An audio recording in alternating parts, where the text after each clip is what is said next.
Valentine's Day weekend is a very busy one for a local florist, but one shop in Toronto is taking a different approach to the way they do business on their busiest day of the year in hopes of preserving the mental health of their employees.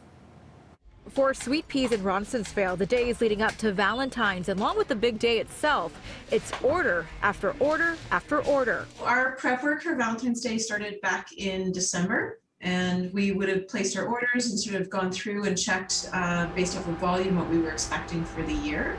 And then we just kind of gauge what we're seeing based off of the industry, what we're seeing in terms of supplies. Typically, Sweet Peas does about 250 to 270 orders on Valentine's Day itself and large orders days before.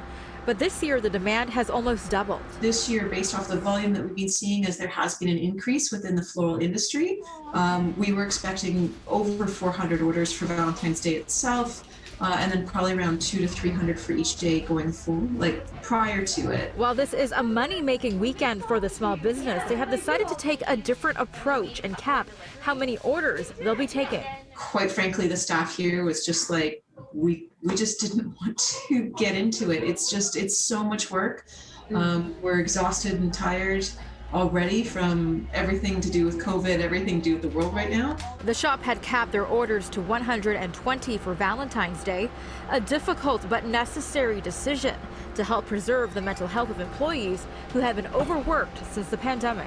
I know it seems like I'm sort of over-exaggerating, but there have been times where I've had staff sleeping on the floors. I've had times where we've worked till 2 and 3 in the morning and then been back for 8. We know what this holiday can be, and we as a group just knew that we didn't have it in us this year. Jamison says contributing to the stress is an industry-wide shortage in flowers due to the pandemic. Factors such as transportation restrictions, along with international and local farmers having to shut or cut production, has created a lag in supply. We have a lot of orders coming in, but we don't have labor and we don't have supplies. So there is a major flower shortage right now, and that's worldwide.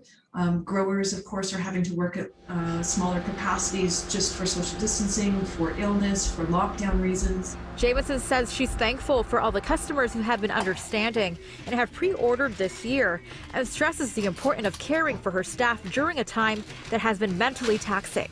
I'll be upfront, we get a lot of verbal abuse and harassment during this holiday, just with people with their own stresses and their own pressures.